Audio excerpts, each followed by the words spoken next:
like. David Shealy is at the Sponge Docks up in Tarpon Springs for us right now. David, what are you seeing there? So we were able to make it safely to the docks, and this street is indeed flooded.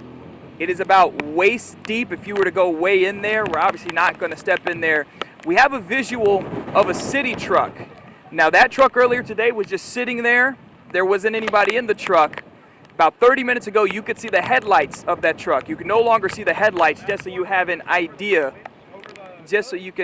of how high the water has gone. There's also live wires that have gone down, according to the Tarpon Springs Police Department. Some live wires are in this water as well. So there are some people here trying to take pictures, but we're letting them know, stay away from these waters, stay out of the water, because there are live wires.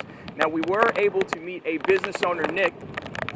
I'll bring him in here. He's one of the business owners. And Nick, how did you prepare for this storm? And from what you can see, how are things looking for your business right there just behind us? I mean, you can't really prepare for it. You just got to ride it out, being that we are in the Sponge Docks area. It's been going on forever. So people try to put sandbags in front of their businesses, and they try to tape up. They try to do whatever they can. Pretty much just be better if everybody would stop driving by the businesses and with their big lifted trucks and pushing the water further and further into the businesses. Best thing you can do is pretty much just wait it out. I mean, it's typical if you're a Tarpon Springs business owner, in the Sponge Docks especially, that when the storm comes, Tropics never goes underwater.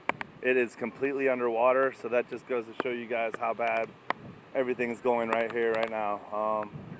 That white truck was there to prevent people from driving through. It's a city truck. They sacrificed it. And the only thing we could do is ask people to, care about the businesses and try not to push wake further and make things already worse than they already are. So this is about the worst you've seen it here on this street. Absolutely. There was a no-name storm probably in the 90s, I think, that had shrimp boats on top of the bridge over here. But besides that, this is the worst I've ever seen it. Tropics never gets flooded, ever. Sidewalk gets wet at the most, and it's completely underwater inside. So this lets everybody know how bad the rest of the businesses at the end of the street are. They're completely sunk. We'll continue to wait it out, Nick. Thank you for your time, and stay safe out here. You too. Thank you for your care. time.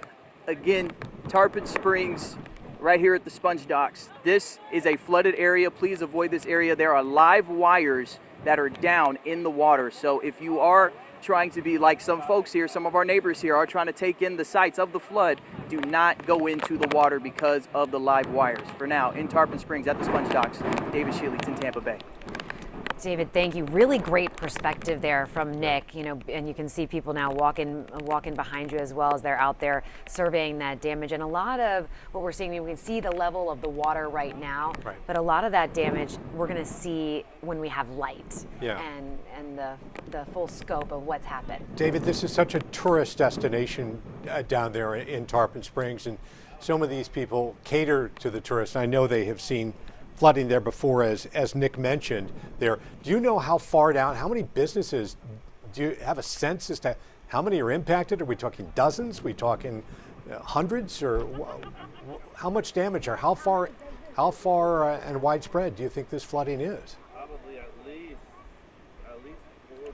So just overhearing Nick just now, he said it's about 40-ish businesses right here in the Sponge Docks, and they're all dealing with this flood right now. Now, we have seen sandbags in front of their doors all day. They boarded their windows. They had sandbags in front of the doors. Some of the businesses way down there had some metal barriers as well. So they prepared, but as we heard them say, this is historic to them because the water has not been this high before. So as you mentioned, once the light comes, once the sun comes out and we're able to actually see what's going on, we'll get a real assessment of the water damage.